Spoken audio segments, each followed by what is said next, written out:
Okay, doctor, we've talked a lot about different functions, different systems.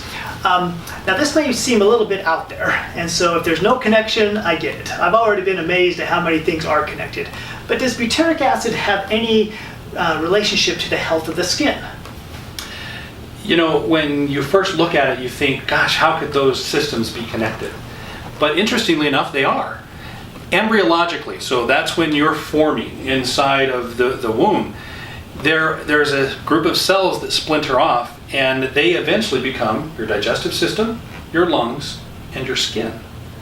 And so those cells, as they branch off, will develop into each of those individual tissues. And if you think about it, it makes sense because they're all tissues that form barriers to us in the outside world. So we breathe air in and it forms a barrier so it just doesn't run everywhere. Same thing with the things that we eat. And then our skin protects us in the day-to-day activities. Well, interestingly enough, because they share that common bond, a lot of the chemistry and chemicals and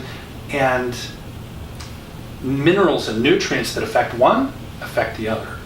We've found that often by affecting the digestive system, we can cure rashes, things like psoriasis and a bunch of other things that patients think, oh, that's just a skin disease, and they'll take some pharmaceuticals to try to help with that, when actually the problem is back in the digestive system.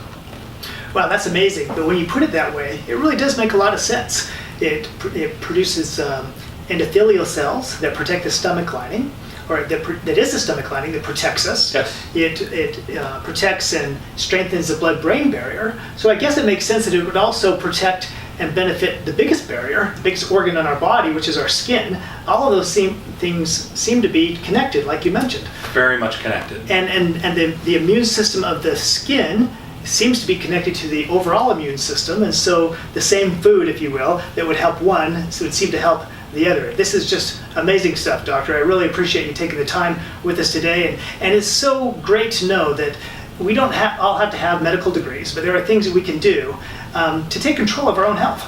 And I think LINQ is one of those examples of things that we can do the research, find out more about it, and then experience the benefits in our own lives. And if I may, out there in consumer land, if you will, the reality is you have to be responsible for your own care. Too often in Western medicine, patients come in and they want us to just take care of them. And here I am, I'm sick, take care of me. We've got to jump in. We've got to have that mindset that we really need to do everything we can to create health ourselves. And part of that is looking and educating yourself and finding out those fundamental and just really absolutely amazing treatments that make a true difference. Well, that's great. Well, I said that would be the end of our discussion, but I think I'd be remiss on my behalf and the behalf of many of those who are part of the Actives corporate team and the people who love them if I didn't ask this question. Okay. Is this going to help our hair grow back? Wow. Well, no.